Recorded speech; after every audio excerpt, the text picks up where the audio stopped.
అస్సలాము అలైకుం వరహ్మతుల్లాహి వబరకాతు. నా ప్రేమైన సోదర మహాశివులారా, మిత్రులారా, అల్హమ్దులిల్లా, అల్లాహ్ యొక్క దయ వలన, కృప వలన రమదాన్ యొక్క పవిత్రమైన నెలలో అల్లాహ్ యొక్క ఆరాధన చేసే యొక్క భాగ్యాన్ని మనందరికీ అల్లాహు తాలా ప్రసాదించారు. ఈరోజు మనమందరం ఒక విషయం గురించి మాట్లాడుకుందాము. దైవ ప్రవక్త ముహమ్మద్ సల్లల్లాహు అలైహి వసల్లం గారు రమదాన్ యొక్క నెలలో 4 పనులు ఎక్కువగా చేయమని మన అందరికీ తెలియచేయడం జరిగింది. ఈ 4 పనులు రమదాన్ నెలలో ఎక్కువగా ప్రవక్త గారు చేశారు, చేయమని మన అందరికీ తెలిపారు. ఈ యొక్క 4 పనులు హదీస్ ప్రకారంగా ఉన్నాయి. వాటిలో 2 పనులు మన కోసం, 2 పనులు అల్లాహ్ కోసం. అంటే ముఖ్యంగా హదీస్ గ్రంథాలలో మనకి లభిస్తున్న విషయం ఏమిటి అంటే, రమదాన్ నెలలో 2 పనులు అల్లాహ్ కోసం చేయాలి. అవి ఏమిటి అనగా, 1 అల్లాహ్ యొక్క నామస్మరణ కలిమాయే తయ్యిబా చదవడం, లా ఇలాహ ఇల్లల్లాహ్ ముహమ్మదుర్ రసూలుల్లాహ్. ఇది పూర్తిగా ఉంటుంది. ఒకవేళ లేదు అనుకుంటే లా ఇలాహ ఇల్లల్లాహ్ ఇలా కూడా మీరు చదవవచ్చు. నా ప్రేమైన సోదర మహాశివులారా, రమదాన్ నెలలో ఈ కలిమాకి ఎక్కువ ప్రత్యేకత ఉన్నది. మామూలు రోజుల్లోనే ఎక్కువ ప్రత్యేకత ఉన్నది, కానీ రమదాన్ నెలలో ఇంకా ఎక్కువ ప్రత్యేకత ఈ యొక్క కలిమాకి దక్కుతుంది. అందువలన ఈ యొక్క కలిమాని రమదాన్ నెలలో ఎక్కువగా పఠించడానికి ప్రయత్నం చేస్తూ ఉండాలి. రమదాన్ నెలలో కాకుండా ఈ యొక్క కలిమా యొక్క బర్కత్లు చాలా ఉన్నాయి. మరొక హదీస్లో మనకి లభిస్తుంది, అన్ని కలిమాలలో గల ముఖ్యమైన కలిమా, అన్ని జికిర్లో గల, అన్ని నామస్మరణలో గల ఉత్తమమైన నామస్మరణ కలిమాయే తయ్యిబా లా ఇలాహ ఇల్లల్లాహ్, లా ఇలాహ ఇల్లల్లాహ్ ముహమ్మదుర్ రసూలుల్లాహ్ సల్లల్లాహు అలైహి వసల్లం. ఈ కలిమా చాలా ఉత్తమమైనది అని చెప్పి ప్రవక్త గారు మనకి తెలియజేశారు. అందుకనే రమదాన్ నెలలో కూడా ఈ కలిమాని ఎక్కువ శాతం పఠిస్తూ ఉండాలి. అదేవిధంగా ప్రవక్త గారు చెప్పిన రెండవ కలిమా ఏమిటి అంటే అస్తగ్ఫార్. అస్తగ్ఫిరుల్లాహ్ అల్లదీ లా ఇలాహ ఇల్లా హువల్ హయ్యుల్ ఖయ్యూమ్ వ అతూబు ఇలైహ్. ఇది పూర్తి అస్తగ్ఫార్గా పరిగణించబడుతుంది. ఒకవేళ మీరు అంతా చదవలేరు అనుకుంటే కనీసం అస్తగ్ఫిరుల్లాహ్ లేదా అస్తగ్ఫిరుల్లాహ రబ్బీ మిన్ కుల్లి దమ్మిన్ వ అతూబు ఇలైహ్, ఈ విధంగా కూడా మీరు అస్తగ్ఫార్ చదువుతూ ఉండవచ్చు.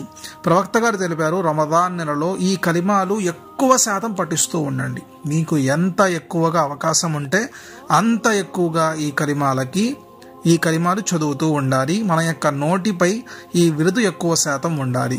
నా ప్రేమ సోదర మహాశివులారా, మనం ఉదయం నుండి సాయంత్రం వరకు చాలా ఖాళీ సమయాలు మన జీవితంలో మనకి దొరుకుతూ ఉంటాయి. అలాంటి ఖాళీ సమయంలో అది 1 నిమిషమైనా, 2 నిమిషాలైనా, అరగంట అయినా, గంట అయినా, ఎంత సమయమైనా, కాస్త సమయమైనా మనకి దొరికినప్పుడు ఈ కలిమా చదివితే ఇన్షా అల్లాహ్ చాలా లాభాలు మనకి లభిస్తాయి. ఈ యొక్క విషయం నేను చెప్పట్లేదు, ప్రవక్త గారు రమదాన్ నెలలో ఈ కలిమాలు చదవమని మనకి తెలియజేయడం జరుగుతుంది.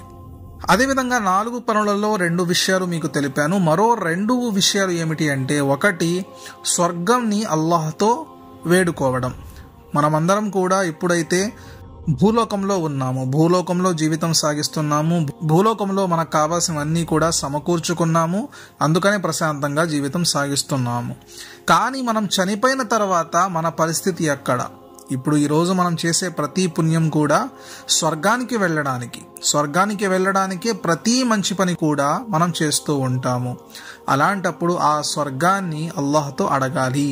ఎందుకంటే మనం చనిపోయిన తర్వాత మనకి ఏదో ఒక ప్రదేశం కావాలి. అది నరకమైనా కానివ్వండి, స్వర్గమైనా కానివ్వండి. నరకాన్ని మనం తట్టుకోలేము, దాన్ని మనం ఆలోచన కూడా చేయలేము. అందువలన స్వర్గాన్ని అల్లాహ్తో వేడుకోవాలి. రమదాన్ నెలలో మనం చేయవలసిన 3వ పని స్వర్గాన్ని అల్లాహు తాలాతో వేడుకోవాలి. దుఆ ఎక్కువగా చేస్తూ ఉండాలి. మనం ప్రతి దుఆలో అల్లాహ్తో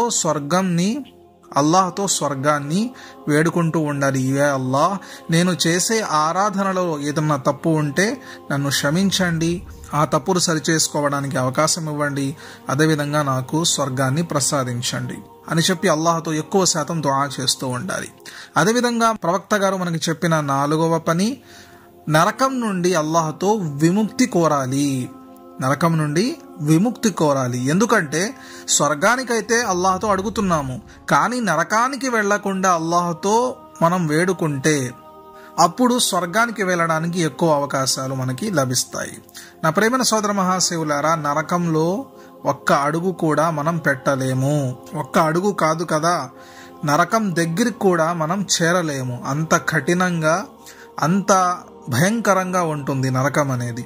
అందుకని అల్లాహ్తో ఈ భూలోకంలో ఉన్నప్పుడే, అల్లాహ్తో వేడుకునే యొక్క అవకాశం ఉన్నప్పుడే మనం ఎక్కువ శాతం అల్లాహ్తో దుఆ చేస్తూ ఉండాలి. అయ్ అల్లాహ్, నన్ను నరకం నుండి విముక్తుణ్ణి చేయండి, నేను చేసే పాపాలను క్షమించండి.